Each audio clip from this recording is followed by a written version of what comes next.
tipo que fica apavorado quando alguém fala para você, faz aí para minha redação, escreve uma carta, corrige esse bilhete aqui para mim, escreve, e aí você fica apavorado, né? Você não entende, português não é sua praia, você quer fazer o Enem, mas também não sabe por onde que começa, e aí você fica incomodado e começa a sofrer, ficar ansioso, ansiosa, seus problemas terminaram. Por que terminaram? Porque a gente tem várias dicas, como a dica de leitura, que ler ajuda, dicas para redação, dicas também como é que você pode interpretar melhor os textos. Porque você sabe que o Enem, ele vem aí com perguntas que são, assim, perguntas que você tem que ter um cuidado para ler, né? Às vezes a resposta é até simples, se você entender o que de fato está sendo perguntado. Por isso, hoje nós vamos conversar com Anelisa Ribeiro, que é professora, ela dá aula para o ensino médio, ela dá aula para graduação, ela dá aula para pós-graduação, ela ainda é editora de livros, ela está em um grupo de mulheres editoras que lidam muito com essa questão de texto, também fazendo pesquisas. Gente, Prêmio Jabuti, tá? Desculpa. Isso, Prêmio Jabuti de literatura infantil e finalista recentemente da área de contos. Porque ela gosta muito de escrever contos, poesias. Depois vocês pesquisem na internet, nós vamos colocar aqui no site dela. Cola nela aí que você vai adorar o trabalho dela, as coisas que ela escreve. E tudo isso que eu falei, ela tá lá no nosso glorioso Cefet Minas Gerais, ajudando quem está lá, mas quem não está lá, ela vai ajudar agora na nossa entrevista. E a gente vai começar perguntando para ela, Ana, a redação é realmente esse terror na vida do estudante? Oi, Edmilson, obrigada a todos. Ó, eu não acho não, né? Eu sou suspeita porque eu adoro, eu era uma adolescente que gostava de escrever e continuei a vida inteira gostando de escrever. E aí eu penso muito assim, como professora de redação, eu fico pensando aqui no meio daquele monte de gente ali, que eu atendo, que eu, né, a quem eu dou aula há muitos anos, deve ter alguém parecido comigo, né? Sempre tem quem gosta, quem sente necessidade de escrever até, né? Porque a escrita funciona de muitas maneiras para nós, para o nosso desenvolvimento. E é claro que eu encontro as pessoas que não gostam, ou que acham que não gostam porque tem um certo medo, né? Uma insegurança, né? Eu não vou conseguir, eu não sei fazer, mas que à medida que a gente vai também soltando essas inseguranças, a pessoa começa a entender que escrever, além de ser uma necessidade na nossa sociedade, pode ser uma coisa mais tranquila do que essa coisa apavorante, né?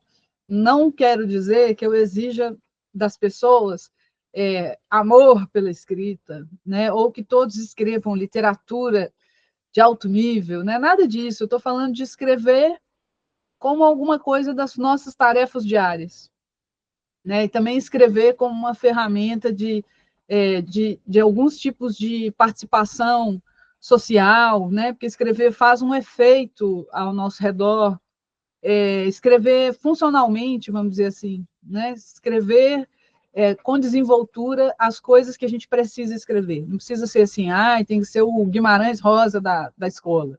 Se for, melhor ainda, né? Se tiver um Guimarães Rosa, vai ser ótimo. Mas eu estou falando da escrita como alguma coisa muito próxima de nós, né? Muito cotidiana.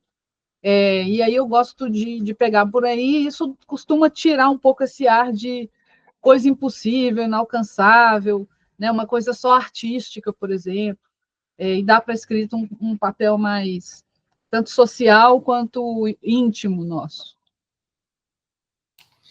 E aí, no caso, quando você consegue um pouco dar essa tranquilizada na galera, né?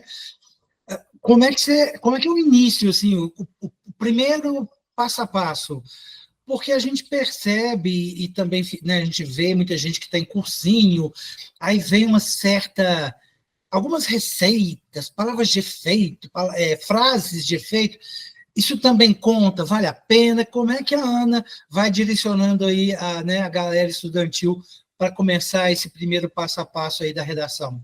Pois é, essa coisa do macete, né? Vamos chamar assim, do macete, da fórmula, ela até funciona, dependendo, não vou nem dizer que não funciona, porque seria mentira, dependendo da situação, por exemplo, para o Enem, né, pode funcionar mesmo, né? O cara aprende um jeito de escrever com começo, meio e fim de determinada maneira, eles costumam decorar até as palavras articuladoras, decoram conectivos, decoram o que eles chamam de repertório. O que significa isso? O negócio mais engraçado do mundo. Eles decoram frases soltas de filósofos, sociólogos, antropólogos, para enfiar no meio de qualquer redação. E é isso, e pode ser que tirem nota boa, eu não vou nem, não tem como negar, pode funcionar, né? Sai ali um texto meio algorítmico, que aquilo é uma linha de produção, né?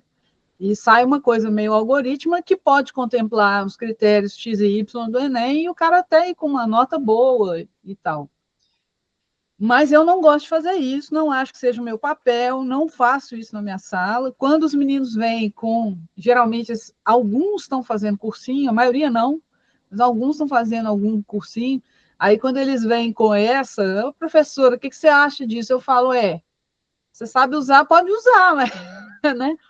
Eu opero mais numa linha assim, isso tem que fazer muito mais sentido do que isso, né? Então, quando eles vêm com repertório decorado, a gente tenta, por exemplo, ler o livro inteiro do filósofo, do antropólogo, do sei lá o quê, né? Do psicólogo. Às vezes são livros fininhos que a gente consegue ler e efetivamente entender o que o cara estava falando, aquilo realmente virar um repertório, não uma frase solta, né? Outra coisa que eu costumo fazer é dar oportunidade de várias redações, porque aí a pessoa ela tem que ter um treino daquilo, no sentido, treino é uma palavra ruim, muita gente implica com ela, mas é no sentido é um exercício que você tem que fazer para escrever com mais desenvoltura, escrever com menos insegurança, e também não ter medo de escrever e escrever de novo, e reescrever, e ser avaliado, e ser lido e comentado, né? Então, assim, eu, na minha atuação, por exemplo, no ensino médio, eu atuo com escrita em todos os níveis, né? De maneira geral, no curso de letras, na área de letras, a escrita está sempre envolvida. Quando não é o aluno do ensino médio, por exemplo, meus orientandos de mestrado e doutorado, de certa forma, eu estou acompanhando a escrita de todos, né, ao longo lá de suas trajetórias com dissertações e teses. É uma forma de acompanhar a escrita das pessoas, né? Aí você devolve comentários, a pessoa reescreve e tal, no caso, textos mais longos, mais complexos. Mas ali na sala de aula do ensino médio, eu prefiro atuar de uma maneira menos formulaica, né? A gente trabalhar com muitas opções, trabalhar com muitas, tanto chances de escrever e reescrever, quanto chances de comentar coletivamente, quanto chances de fazer textos que não têm um gabarito. Eles podem ser bons de maneiras diferentes, né? E levar os meninos a essa reflexão. Como é que você pode produzir isso dependendo do que você quer com isso, né? Então, eu prefiro atuar desse jeito e estou na escola regular também, né? Eu acho que o meu papel é de formação e de uma formação quanto mais ela for inesquecível, vamos dizer assim, né? No sentido assim, o aluno que aprendeu aquilo, desenvolveu aquilo e levou para a vida, né? Não é uma coisa para ele fazer um dia e esquecer, amanhã não sabe, não lembra mais. Isso não é aprender, né? Isso é uma decoreba, vamos chamar assim, decoreba de ocasião, né? Vale para a redação do Enem. Eu não estou afim de decoreba de ocasião, não. Meu caso com os meninos é o seguinte: eu queria que eles levassem, né, e que escrevessem em suas profissões aí para frente com menos medo. Normalmente, pela sua experiência, Ana, de anos aí na área, quais são as principais dificuldades que os estudantes apresentam quando chegam no ensino médio? Como vamos sugerir aqui alguma coisa. Não escrevia antes no ensino fundamental, não tinha experiência com a redação no fundamental, não consegue formular frases, muito erro de ortografia. Quais são as grandes dificuldades que você percebe, né, nesse início de primeiro ano de ensino médio para começar o processo da redação? Eu vou falar assim, minhas impressões, né? Não é nada assim super pesquisado da minha parte. Tem gente que pesquisa e tal, pode ter mais consistência numa resposta, mas as minhas impressões com a minha experiência de sala de aula nessas séries, eu até, assim, eu tenho também que resguardar que a minha situação talvez seja privilegiada nesse sentido. Eu estou falando de alunos que estão no Cefet, né? As escolas federais técnicas são boas, esse aluno passou por um processo seletivo, então eu tenho um certo filtro ali, né? Então não é, eu sei que tem colegas que vão lidar com situações muito diferentes da minha e com alunos que vêm de um jeito mais heterogêneo. Não é tão homogêneo quanto esses meninos que passaram por um processo seletivo rigoroso, né? Então, os colegas de outras escolas, outras redes, que recebem os meninos com muito mais democraticamente, vamos dizer assim, eles devem ter outras experiências. Eu fico sabendo, por exemplo, de meninos que chegam no ensino médio praticamente semi-analfabeto, né? Então, não é nosso caso lá. O que eu percebo dos meninos é assim, eles chegam num nível muito bom já, né, nesse sentido, não é um aluno com que eu tenho que me preocupar na base, né? Um menino que tem uma base. Agora, o que eles parece acontecer ali? Você mencionou uma coisa aí que eu percebo assim, às vezes eles escreveram mais na educação básica do que vão escrever na educação fundamental, no ensino fundamental, do que vão escrever no ensino médio. Então, isso é uma coisa, eu tenho a impressão de que isso vai se reduzindo, vão escrevendo cada vez menos. Isso tem a ver também com a condição de trabalho do professor a quem é atribuída essa tarefa de ensinar, de produção de texto e tal. As condições de trabalho são péssimas, né? Então, esse texto vai ficando mais complexo. Eu tenho colegas que têm 400, 500 alunos por semestre, e aí ele não consegue fazer esse povo, não é que ele consegue fazer o povo escrever, ele não dá conta de comentar.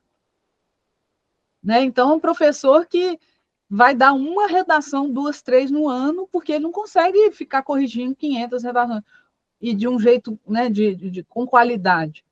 Resultado, então, entrando tecnologias aí, inclusive inteligência artificial, para corrigir pelo professor, e aí eu acho mais esquisito ainda. Né? Então, assim, um robô vai corrigir, o professor vai dar um feedback mediado por um algoritmo, enfim, tem um monte de coisa complicada aí.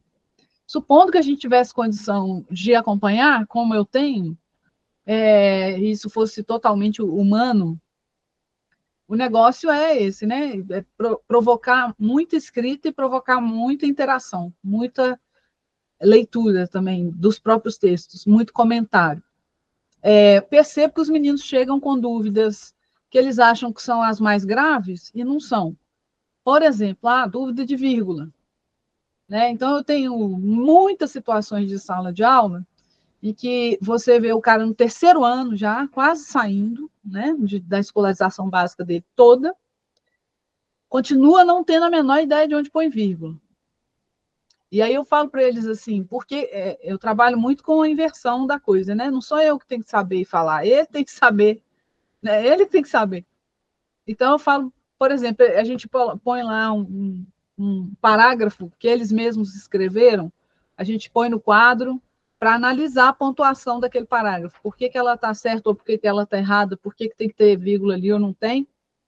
E às vezes eles não conseguem detectar. A gente vai provocando até eles conseguirem detectar o que está errado. E aí eu vou para a metalinguagem, que é uma coisa da área de português, né? Aí eu pergunto, tá, então vocês identificaram que essa vírgula aqui está errada.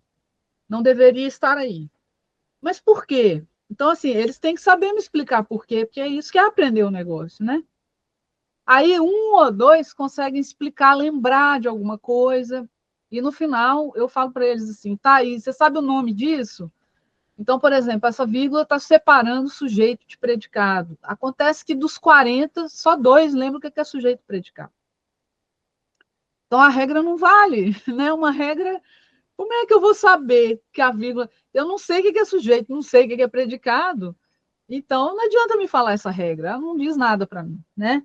Então, eu sinto assim que tem um ensino ainda hoje, ou tem um ensino de metalinguagem e de classe de palavras, por exemplo, ou de pontuação, meio descontextualizado, disfuncional, que faz a pessoa achar que aquilo é só uma lista de decoreba, e quando ela chega lá na hora de produzir, ela não sabe o nome, ela não sabe como é que funciona.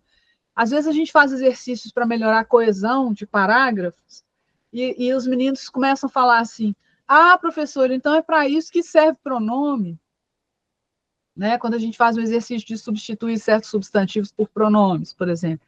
E eles, ali dá um clique. Ah, para isso que serve pronome, então? Filho, não é só aquela lista que você aprendeu não sei onde, não. É para isso que serve, né?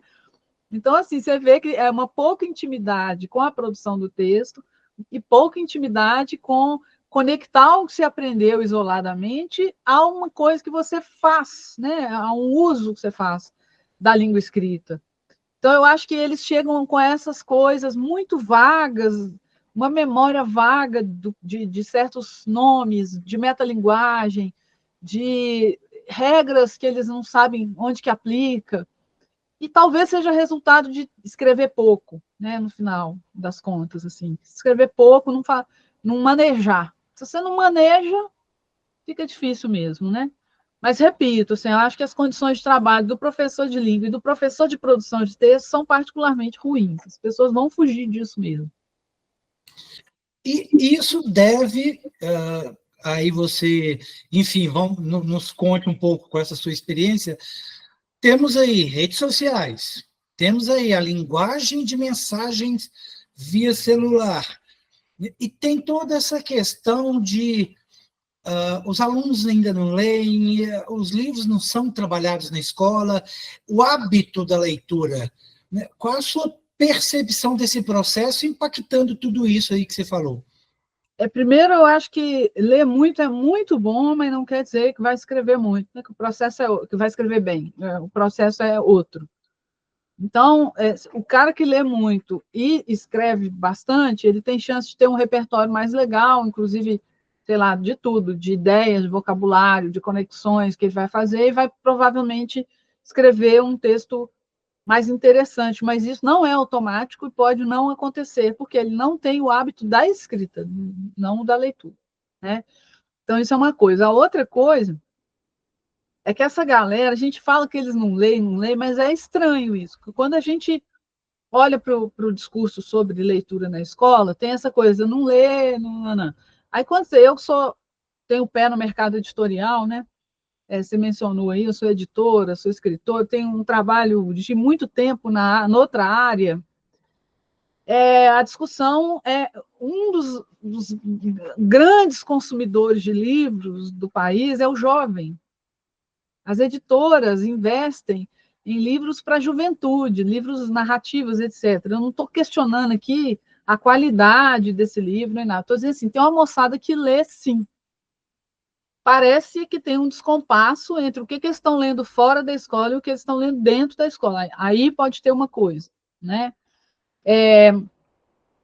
Eu acho assim, está cada vez mais difícil dar aula de literatura livremente, né? Tem muita questão ideológica, muita questão conservadora, né? Você dá um livro super tradicional do século XIX, aí vem alguém dizer que aquele livro, sei lá, tem o quê lá, que não pode ser lido, não pode ser discutido, todos os temas são sensíveis, está muito complicado para o professor de literatura. Mas supondo que a gente pudesse indicar os livros importantes e abordar os assuntos todos, eu acho que a escola, outra coisa, a Retratos da Leitura no Brasil, aquela pesquisa que é feita no país aí de tempos em tempos, ela aponta que é a fase que a pessoa mais lê na vida ainda, é durante o tempo de escolarização. Então, assim, a escola ainda vou chamar assim, de um vetor, né, um agente muito importante para manter as pessoas lendo, seja à força daqueles trabalhos que a escola pede, né, seja de outro jeito, mas, por exemplo, fomentando clubes de leitura nas bibliotecas, né, ou atividades que são curriculares ou extracurriculares, tem a ver com a leitura, a escola ainda é um agente super importante disso. E essa infância e essa juventude ainda são influenciadas por isso. né, por uma leitura que é indicada, né, que é recomendada, ou que é obrigatória. Eu tenho nada contra a leitura obrigatória, por exemplo. Eu fico pensando, se não for a gente, né, quem que vai ser? Aí depois que o cara sai da escola e vai para a universidade, ele tende a ler menos, né? Estou falando de uma massa de pessoas, né? Claro, não estou falando de casos particulares, mas ele tende a ler menos e a ler coisas, às vezes, do nicho dele, e vai abandonar a literatura, por exemplo, né? Quando a gente fala de leitura, muitas vezes a leitura que está embutida na pergunta é literária, né? E a pessoa pode ler outras coisas que não são literárias e passar bem o resto da vida. É lógico que uma professora da área de letras é dolorido falar isso, mas as pessoas podem vivem bem lendo outras coisas, né? Então, assim, para falar em leitura literária, eu acho que ela está muito engessada em algumas coisas que não são valor literário, que são outra coisa, que são discussões de outra esfera, que sempre, todo mundo sabe, sempre interferiram também, não é de agora, mas em alguns momentos isso fica mais ou menos violento. Mas supondo que o professor possa trabalhar, acho que é ainda fundamental que a escola faça isso. E dizer que os meninos não leem, tem alguma coisa estranha por trás, porque as editoras estão focando nos meninos. Né? Então, se você for na Bienal, por exemplo, Bienal de São Paulo ano passado, teve Bienal do Rio esse ano, gente, é uma loucura a correria desses meninos, de adolescentes, jovens, nos estandes das editoras que produzem livros para essa faixa etária, de assim celebridades, autores assim, você chega e acha que tem um ator de Hollywood ali, gritaria, confusão, quando você vai olhar é um escritor ou uma escritora que escreve para um público adolescente, por exemplo, né? Então, assim, de novo, não vou questionar a qualidade literária, isso e aquilo. Estou falando de uma moçada que consome essas histórias, vamos chamar assim, coleciona séries, por exemplo, séries grandes, livros grossos, né? E que a gente, na escola, parece que está a gente está noutra órbita do sistema, né? A gente quer uma outra coisa. E eu acho importante que a escola apresente coisas que eles não vão achar em qualquer esquina.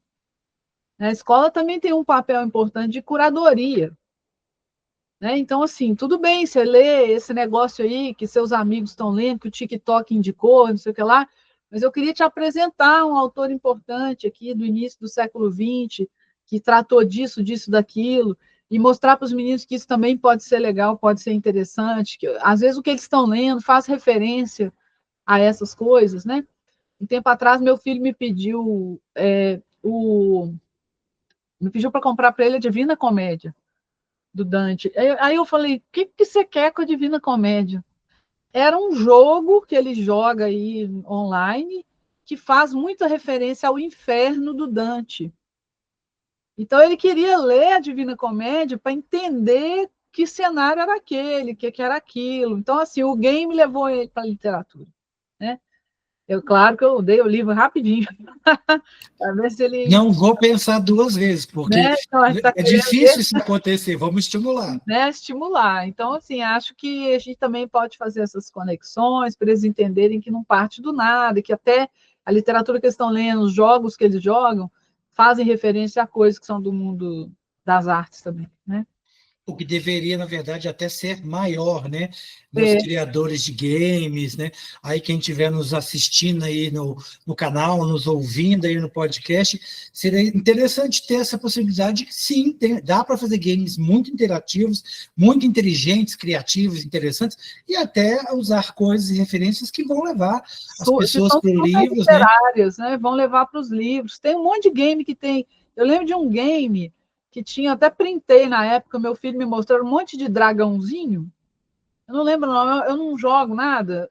Então, assim, eu lembro que era um monte de dragãozinho, e tinha uma hora lá, uma fase do jogo, que o dragão tinha um poder X lá, e a imagem era o dragão com um livro na mão. Só a imagem do poder dele lá. E era um livro saindo uma luz, assim, né, do livro. Então, eu achei legal, porque tinha uma representação de poder ligada ao livro no game. Né? Então, eu falei, olha, tem que aproveitar essas deixas, né, dessas coisas. Fazer referências, alusões, às vezes, né, traz um personagem que foi interessante de algum lugar, com alguma característica dele, alguma coisa de um livro, e a coisa vai se É cheio de amarrando, personagem né? mitológico, é cheio disso. Exato, exato, e isso ajuda bastante. Agora, você acha que os professores, de uma forma geral, né, no seu contato, nos eventos que você vai, que você também dá muita palestra, né, em congressos, enfim, literários ou de professores, né, ligados à educação, será que os professores estão dando conta de acompanhar as mudanças, essas questões todas, né, tecnológicas, para trazer o livro para dentro de sala de aula, para conseguir fazer essa amarração? Porque muitas vezes vários professores acham que a questão está só no português, né? É o português, a literatura que trabalha com isso, não se tem ali uma questão de trabalhar conteúdos, né, que envolvam interdisciplinar, a questão que uma matéria passa pela outra e podem se ajudar ali nos conteúdos. Como é que você tem visto essas questões aí? Eu acho que é difícil acompanhar mesmo, sabe? Não acho que é fácil, não. Ficar um professor antenado com tudo isso o tempo todo, porque essas coisas, elas têm uma velocidade muito acima do que a gente tem condição de acompanhar e de entender, fazer essas conexões, né? Ficar antenado em tudo que os meninos fazem. Eu acho complicado mesmo. Mas tem professor que consegue, né, ficar mais atento, ouvir mais os meninos. Acho que tem uma coisa da escuta na sala de aula que é importante. Escutar, ver o que eles estão trazendo e tentar entender. Várias vezes eu tive que pesquisar, tipo assim, o menino chega na sala de aula com um negócio, e eu pego aquilo, pergunto e vou pesquisar depois para ver o que é e ver o que dá para fazer com aquilo. Não que eu gosto, por exemplo, eu nunca na minha vida gostei muito de jogo. Nem quando eu era adolescente. Gostava, assim, de um ou outro. Na minha época do Atari, né? Eu jogava Atari. Tinha um que era Enduro. Era um joguinho, o menino nem... virou peça de museu o negócio. Uhum. Então, assim, nem ali eu gostava, não gostava de jogo tabuleiro. Não tinha paciência, na verdade. Nunca tive. Então, não é uma coisa que eu vá prestar atenção. E se eu tiver que ficar prestando atenção nisso, essa altura da minha vida, eu fico meio mal-humorada, né? Porque não é do meu interesse. Mas, como professor e para dar aula, eu tenho que pesquisar um pouco a coisa, né? Aí já é outro movimento. Não é que eu vou virar jogador agora para fazer coisa para os meninos, mas é para eu entender o que é aquilo, como é que funciona, como é que eles jogam, o que aparece ali, e eu posso entender um pouco o que está rolando com eles e posso levar alguma conexão disso, dos meus interesses e da minha missão como professora, para atrair eles, vamos dizer assim, né, sem um enorme sofrimento para mim, né? Agora, não sei se a gente também tem que ficar só correndo atrás de agradar, né? A missão é ensinar a melhorar os textos deles, né? No meu caso. Então, tem hora que eu tenho que dizer a verdade, tem que falar, ó, não é por aí, não é assim, desse Às jeito não vezes vai é ficar bom. necessário um professor consultoria, né? Senta aqui do lado, Exatamente. porque isso que você falou começa muito, e eu vejo muito essa mudança de chave na questão da escola, muito quando entrou as séries, lá atrás com os 13 porquês, com o jogo da baleia azul, e essas questões que vêm pelas redes sociais, de desafios, abre a boca, joga não sei o quê, aperta uma corda, enfim, se você não está atenta com isso como professora, não é que você vai impedir, né, não é essa questão que isso é função da família, mas estar atento, igual a gente está com uma série nova aí da adolescência, que também está gerando um burburinho, e se você não entende, não vai lá pesquisar, até para estar na sala de aula fica difícil. Você fica fora, né, do assunto, você não sabe do que estão falando. Então, assim, acho que é possível a gente manter esse interesse, né, essa atenção nesse ambiente, no ambiente dos meninos, no ambiente da escola, você tem contato com eles quase todo dia, né, e manter a escuta atenta para conseguir entender o que é, como é que funciona, de repente fazer uma conexão que é nossa, né, que nós temos que fazer para eles embarcarem com a gente nas coisas que a gente quer ensinar, né? Mas, assim, é difícil mesmo, ainda mais nas condições, né, do professor no Brasil, você ficar atrás de tudo o tempo todo, né? Nem dá tempo. A gente sabe, por exemplo, que tem muitos e muitos e muitos professores que não conseguem se manter lendo, né? Que seria o básico, vamos pensar, né? O professor da área de linguagens, não seria legal se manter como leitor, né? A gente sabe que um monte de gente não consegue ler, não consegue se manter estudando, por exemplo, por conta do excesso, né? Enfim, do massacre que é de, enfim, horas de trabalho e atividades burocráticas e coisas assim. Então, fica uma missão misturada, interrompida, sabotada, muitas vezes. Não é fácil de fazer, né? Eu sei disso. O que eu estou dizendo é que é possível a gente manter a escuta ali para entender o que está acontecendo, o que é, e, eventualmente, conseguir fazer uma conexão interessante do que a gente quer ensinar com o que esses meninos demonstram de interesses, né? O professor precisa estar ligado, né? E É, como você disse, né, você disse há pouco, a leitura, ela ajuda, é um dos passos, é uma das dicas para ajudar na redação. O que mais, assim, que você, entre aspas, receitaria para os estudantes, adultos, que está fazendo EJA e outras coisas mais, para escrever melhor? além de ler, né, que ler vai te dar repertório, informação, conexões, vai te dar isso, mas não vai te dar garantia que você vai escrever bem. Não é milagre nem osmose, né? Então é assim. Eu acho que quem para escrever bem tem que escrever muito, escrever sempre. Não precisa ser muito, mas escrever sempre. Então é manter a produção, né, o manejo da língua, do discurso, a produção do texto e encontrar na vida, e não estou falando só de professores, mas também professores, bons interlocutores. Você aprende a escrever com gente te lendo e te dando feedback. É assim que aprende a escrever, na minha concepção aqui. Não é só lendo, não é só recebendo texto cheio de pontinho vermelho, não é assim que alguém aprende a escrever. Você aprende a escrever com gente interessada no seu texto e que consegue ler o seu texto e te dizer: isso aqui não ficou legal, isso aqui você pode refazer assim, te dando recomendações a partir do que você tentou, e aí você vai sacando como melhorar aquilo. Mas tem que ter um exercício consistente, constante e boa interlocução.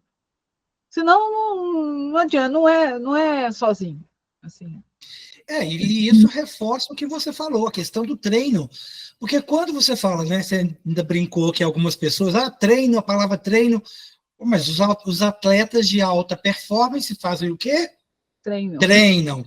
Os alunos de alta performance treinam. E acredito, se me corrija se eu estiver errado, que quando você corrige uma redação, né, você põe lá os pontinhos vermelhos, circula, comenta. Se o aluno reescrevesse aquela redação, porque muitas vezes existe uma coisa chamada preguiça, né? Isso é comum entre os estudantes, e parece que tem uma geração aí que isso é maior.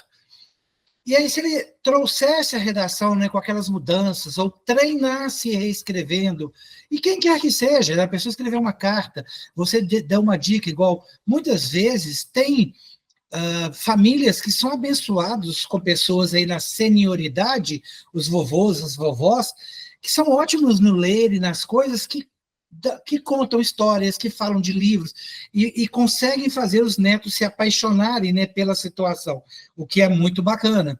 Mas isso é a minoria, vamos dizer, né? Não é a maioria.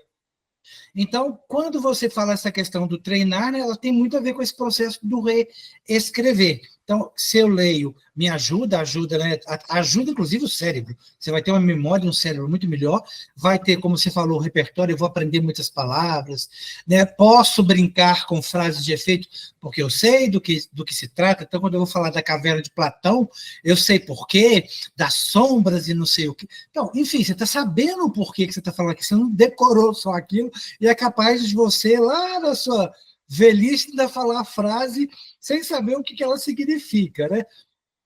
E na sala de aula, então a gente estava falando dessa questão das dicas. Então, vem essa tecnologia, tem também dicas em cima disso?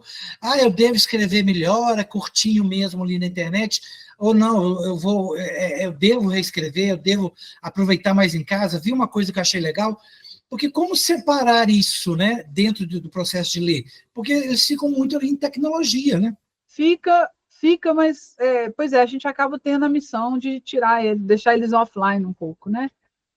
Reescrever é excelente, é o que todo escritor faz, né? Ninguém, ou quase ninguém, escreve de um jato e fica do jeito que saiu, né? Não é bem isso, nem para os profissionais.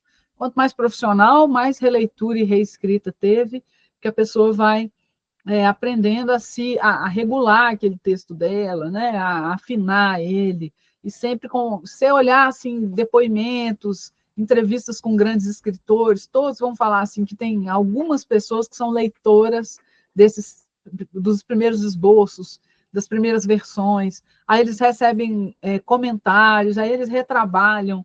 Então, é uma coisa assim que pode ser mais normal, né, vamos dizer. Esse texto escrito num jato e entregue sem revisão, ele é realmente uma doideira, né? E na escola isso acontece muito. Agora, o treinar, né, que a gente às vezes fica implicando, mas nesse sentido é um exercício, né, que tem que ser consistente, você tem que estar habituada a tentar e a fazer sem grandes medos, que é outra coisa. As pessoas às vezes são muito inseguras para escrever, e isso paralisa elas, né? Elas têm um medo danado do resultado, de ser criticado, né? Tem um monte de coisa assim que não diz respeito propriamente à escrita, é a interação humana que está ali, né? Então, coisas que a gente pode abandonar também, que a gente pode entender aquele grupo ali de colegas, com o professor, como um grupo de desenvolvimento da coisa, não como um monte de críticos ferozes que vão acabar com a minha autoestima, né? Mas nesse caso está todo mundo em prol de uma coisa no coletivo. É, Mas muitas vezes você está falando essa questão do medo, e me parece que isso é muito sério, porque é o medo de se expor, e como hoje tudo é muito rápido, né? Eu estou lendo ali na frente, alguém me filmou, já jogou no grupo, eu nem saí por intervalo, está todo mundo já comentando, é. e aí fica essa Ou, situação que, assim, assim, hoje é mais arriscado, né? exatamente. Quando a Então, eu gente estou me expondo muito mais no Quando sentido de a gente todo está mundo ficar com me. um grupo legal, isso não acontece, não. É de todo mundo entender qual é a regra do jogo, né? Acho que tem também. Aí, no meio disso, a gente está falando de respeito, né? A gente está falando de ética, falando de várias A coisas, né? gente se espera, né? A gente espera, o que se espera é que realmente, de fato, o professor aproveite também esse contexto É, para trazer os assuntos à tona, né? é Você uma já teve uma situação de ter que lidar com violência, com um aluno mais agressivo, né? Isso te impactou? Você não precisa citar nomes nem nada, mas só para a gente entender, recente ou um pouco mais no passado, ou isso não acontece, pelo menos como você mesmo disse, comigo é raro, muito raro, e eu lembro de vários anos atrás ter que lidar com um aluno mais. Ele não chegava a ser violento, ele era indisciplinado, muito indisciplinado, e um indisciplinado que interferia na paz da sala inteira. Então, era aquele aluno que entrava atrasado, fazendo bagunça, não deixava ninguém em paz, ele não chegava a ser violento comigo, mas ele era extremamente sem noção assim, parecia que eu não estava na sala. Era como se ele chegava e causava, não fazia nada e não grosseiro no lidar com os deixava colegas. ninguém fazer. E esse aluno foi complicado, porque lidar com ele era difícil, ele não sei, até de repente não conseguia ficar ali, não queria, não tinha interesse, ou alguma coisa que eu não sei o que era também. Mas num determinado momento eu tive que ser mais dura com ele, tive que enfrentar ele, ser dura com ele, tirar ele da sala, e depois disso ele amenizou um pouco esse comportamento. Mas eu me lembro assim, dessa vez, foi uma vez que me levou no limite, eu fiquei muito incomodada, nervosa, né, nesse dia, e os outros alunos entendiam o que era aquilo, né? Os outros alunos foram ao meu socorro quando isso aconteceu. Disse, professora, fica calma, ele é assim mesmo, ele é assim com todo mundo, com todos os professores. Então, assim, era um aluno que causava uma perturbação que ia além do que o professor, você simplesmente não consegue trabalhar, né? Então, isso me aconteceu, mas nesses anos todos, tem uns 25 anos que eu sou professora, eu lembro de essa vez, né? Agora, a gente lida permanentemente com o desinteresse, né? Que é uma coisa complicada, porque ela é suave, né? Não é um aluno que te agride, né? É um desinteresse, uma apatia, né? Você entrar na sala, tem um que está dormindo o tempo todo, né? Aí você não sabe se ele está cansado mesmo, ou se ele está realmente ali desinteressado e desrespeitoso também, né? Com o seu trabalho, com o que você está fazendo. Mas é uma coisa mais suave, né? O aluno que é preguiçoso, né? Você propõe coisas e ele vai fazer sempre no menor esforço, né? Numa economia de recursos enorme, e você vê que ele não está fazendo o que ele poderia fazer, né? Com isso, isso é uma coisa que a gente tem que administrar o tempo todo.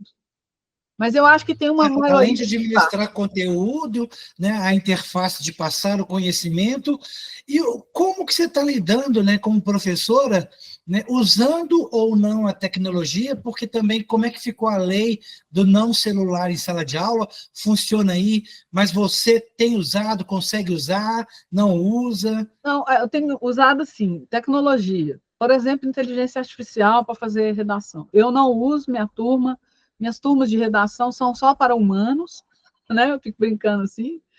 Mas eu sei de alunos que usaram IA para corrigir alguma coisa, para sugerir coisas.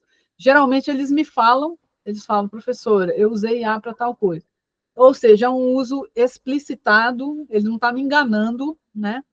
Mas isso falseia o resultado da redação. Para mim é complicado, eu não sei até que ponto ele conseguia fazer sozinho. E no Enem ele vai fazer sozinho, né?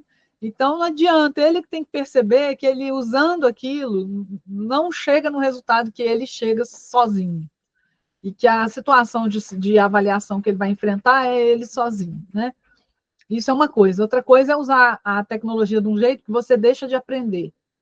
Você transfere para ela uma coisa que você deveria saber. E aí você também não sabe avaliar o resultado que ela te dá. Isso é uma questão que eu acho que na educação básica não pode deixar passar batido. Uma coisa é um profissional formado fazer, outra é um menino que está na fase de aprender fazer. Então, eu não tenho usado nesse sentido, não tenho feito nem uso meu, nem deles, eu que leio, eu que faço a interação.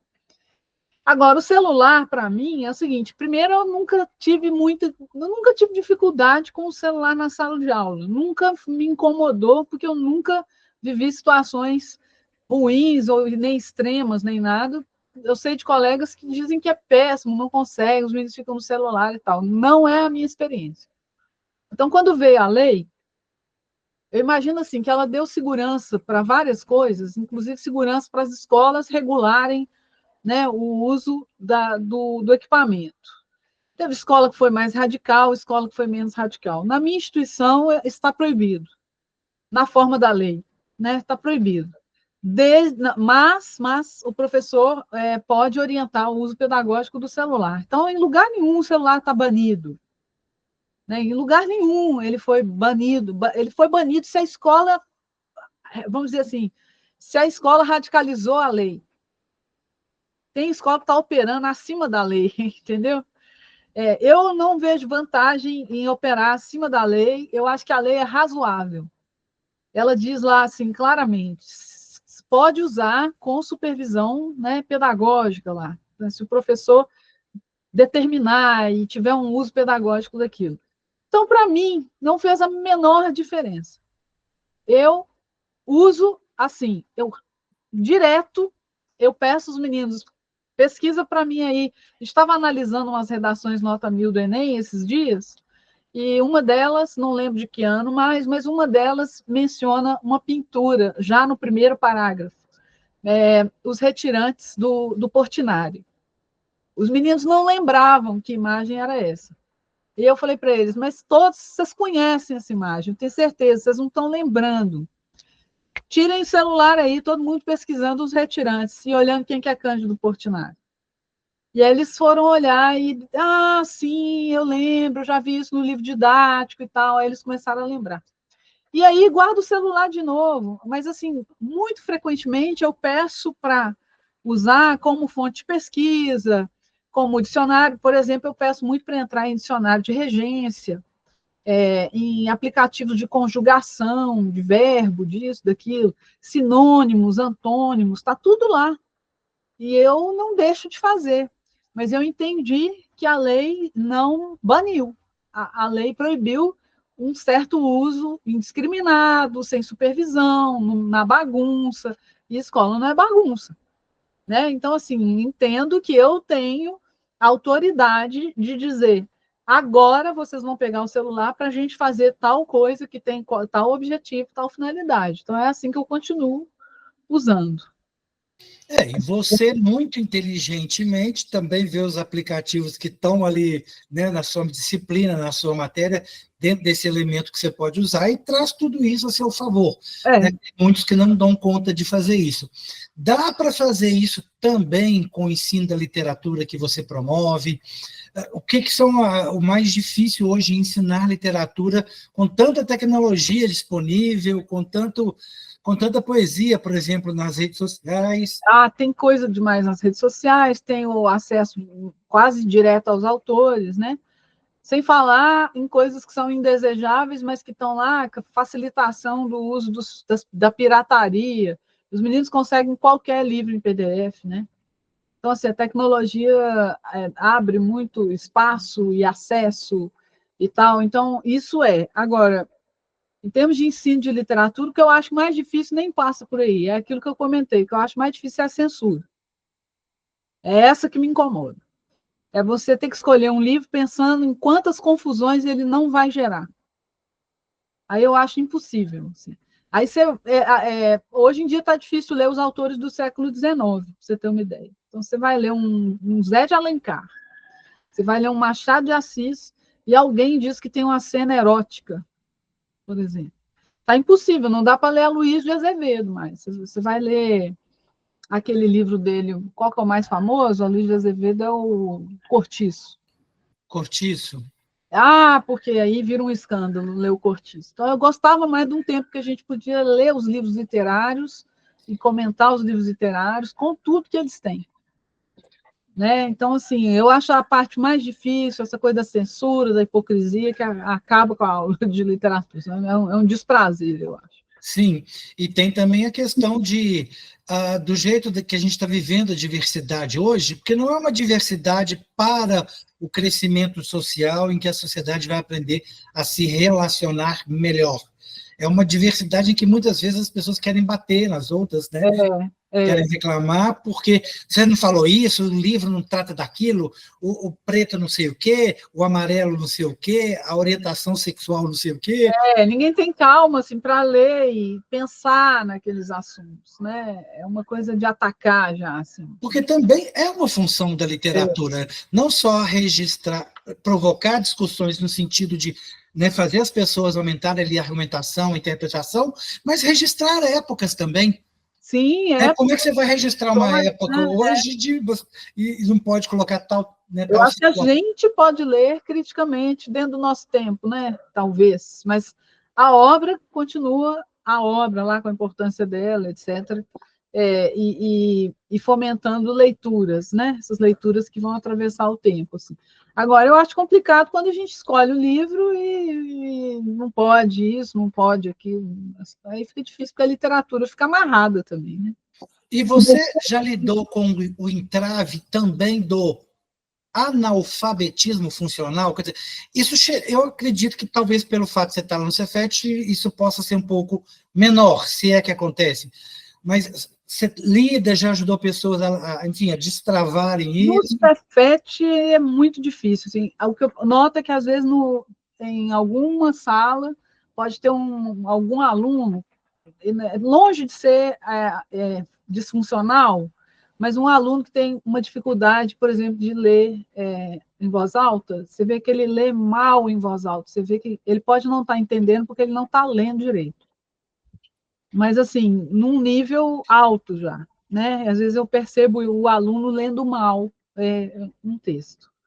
Mas não tenho situações mais complicadas. Em outros momentos da minha vida, eu tive outras experiências como docente, Então, por exemplo, a primeira coisa que eu fiz na vida foi trabalhar com educação de jovens e adultos. Minha primeira experiência foi na EJA, e na EJA, sim, a gente tinha situação muito mais complicada. Adultos, né, que estavam ali reintegrados, né, adultos que voltaram para a escola, no meu caso era o ensino médio, e aí eles tinham outro tipo de dificuldade, né, uma ferrugem, né, de leitura e tal, né? Então já é outra situação, outra circunstância. Essa moçada com a qual eu lido está bem distante de dizer que estão ali com uma dificuldade maior, né? Eles têm um poder de interpretação já um pouco maior, né? E principalmente para aquilo que interessa, porque também quando não interessa, a interpretação cai, vai a zero, né? Ninguém interpreta nada. E essa questão até de argumentação, porque quando eles é algo que interessa, ou eles querem defender alguém, ou vão discutir alguma coisa de orientação sexual em sala de aula, é impressionante como eles dominam os assuntos. É, né? verdade, é verdade. Agora, quando é um outro processo, a coisa complica, né?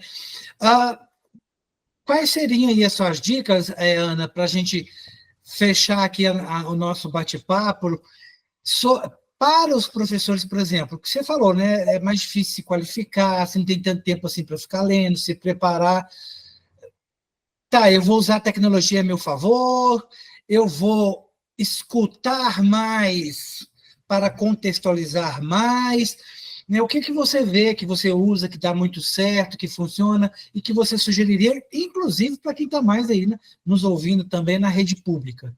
Eu acho que passa pela escuta, sabe? Eu acho que o negócio é a gente conseguir, ao longo do tempo, se manter inteiro na sala de aula, se manter na interação de fato com os meninos, chegar perto deles, conhecer essas preferências deles, mas fazer eles entenderem que nós somos os curadores.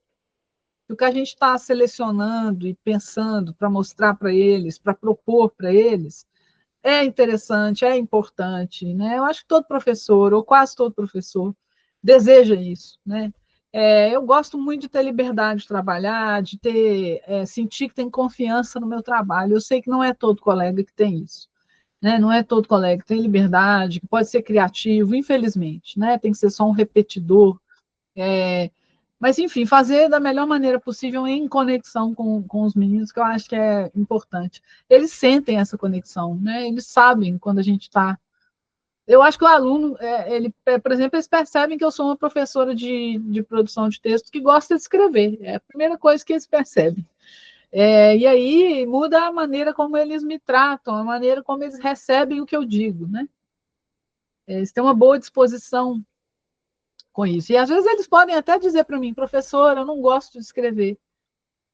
E não tem problema, eu não gosto de escrever, eu falo, eu também não gosto de matemática, né? Então, assim, tentaram me convencer que era legal, mas não rolou, eu também não gosto. Eu estou falando isso porque eu dou muita aula para ensino técnico, tem muita química, física, matemática, e eles, às vezes, são mais afeitos a essas áreas, né? Então, em tese, eles entrariam na minha aula com menos disposição. Aquela aula do pessoal de humanas. E não é assim que eu trato a coisa, né? Então, eles querem fazer também, aprender, eles vão ter que passar por uma avaliação que fortemente orientada pela redação, né? Então, eu acho que o importante é a gente manter conexão com eles. Você tem algum projeto engavetado, algum projeto para sair aí de livros seus ou de estudos e pesquisas suas voltadas para essa questão do ensino, da educação não literários? Tem pelo menos dois. Tem um livro de crônica que eu acabei de lançar pela Parábola, que é o Roxo, Calmo, Amarelo, Tranquilo. Foi um livro produzido pensando num edital do PNLD, né? Então a intenção é que ele vá para as escolas, mas a gente lançou ele para o mercado normal também. Então ele acabou de sair, está na Parábola Editorial, que é uma editora para a área de letras muito conhecida, né? Tem um livrinho que a gente acabou de lançar, da editora Laboratório do Cefet, da LED, chama Quem Ensina a Escrever? É uma pergunta, é um PDF de acesso aberto, ele é gratuito, então também, lançamos semana passada, é um livro que, na verdade, ele é gerado a partir de uma conferência que eu dei num evento na UERJ há alguns anos, a gente pegou o texto da minha conferência, que foi falada, e transformou num registro escrito.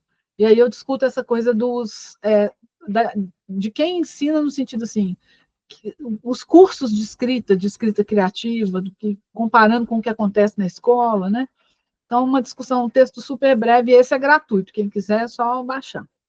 E vai sair, eu ainda não tenho exatamente a data, um livro também para professores, ele tem um título assim, é uma coisa, eu já esqueci o título do livro, mas é uma coisa também que assim, ensinar a escrever, é uma coisa assim, ensinar a escrever um antimanual para docentes.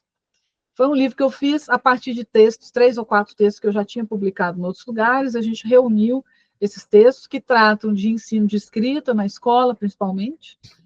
Vai sair pela editora da Unimontes, né, que é um estadual aqui de Minas Gerais. Também vai ser um livro gratuito.